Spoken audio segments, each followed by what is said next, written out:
Dubai mainland കമ്പനികൾ issue ചെയ്യുന്ന ഡോക്യുമെൻറ്റുകൾ, ഉദാഹരണത്തിന് NOC certificate, to whom it may concern letters, salary certificate, അതുപോലെ ഏത് തരം ഡോക്യുമെൻറ്റുകളും മറ്റൊരു ഡിപ്പാർട്ട്മെൻറ്റിൽ സബ്മിറ്റ് ചെയ്യണമെങ്കിൽ ഇവ നിർബന്ധമായും ദുബായ് ചേംബർ ഓഫ് കൊമേഴ്സിൻ്റെ അറ്റസ്റ്റേഷൻ നേടിയിരിക്കണം.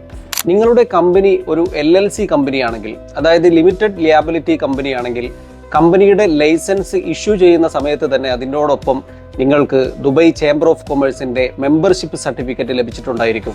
ഈ മെമ്പർഷിപ്പ് സർട്ടിഫിക്കറ്റും അതിനോടൊപ്പം മാനേജറുടെയോ കമ്പനി ഓണറുടെയോ സിഗ്നേറ്ററി കാർഡും വെച്ചുകൊണ്ടാണ് മേൽപ്പറഞ്ഞ ഡോക്യുമെൻറ്റുകൾ നമ്മൾ ചേംബർ അറ്റസ്റ്റേഷൻ ചെയ്യേണ്ടത്. ഇനി നിങ്ങളുടെ കമ്പനി LLC ഇതര കമ്പനിയാണെങ്കിൽ, ഉദാഹരണത്തിന് സോൾ എസ്റ്റാബ്ലിഷ്മെൻറ്റോ സിവിൽ കമ്പനിയോ ആണെങ്കിൽ ലൈസൻസ് ഇഷ്യൂ ചെയ്യുന്ന സമയത്ത് മെമ്പർഷിപ്പ് സർട്ടിഫിക്കറ്റ് ലഭിച്ചോളണമെന്നില്ല. അത്തരം സാഹചര്യത്തിൽ സെപ്പറേറ്റ് ആയി മെമ്പർഷിപ്പ് സർട്ടിഫിക്കറ്റ് നമ്മൾ ഇഷ്യൂ ചെയ്യേണ്ടതാണ്. അപ്പോൾ മെമ്പർഷിപ്പ് സർട്ടിഫിക്കറ്റ് ഇല്ലാത്ത സ്ഥാപനങ്ങൾക്ക് മെമ്പർഷിപ്പ് സർട്ടിഫിക്കറ്റ് ഇഷ്യൂ ചെയ്യുന്നതിനും മെമ്പർഷിപ്പ് സർട്ടിഫിക്കറ്റ് ഉള്ളവർക്ക് അത് വെച്ചുകൊണ്ട് ദുബായ് ചേംബർ ഓഫ് കൊമേഴ്സിൻ്റെ അറ്റസ്റ്റേഷൻ ചെയ്യുന്നതുമായി ബന്ധപ്പെട്ട എല്ലാ സർവീസുകൾക്കും ഞങ്ങളുമായി കോൺടാക്റ്റ് ചെയ്യാവുന്നതാണ് ബിസോൺ ബിസിനസ് സർവീസസ്.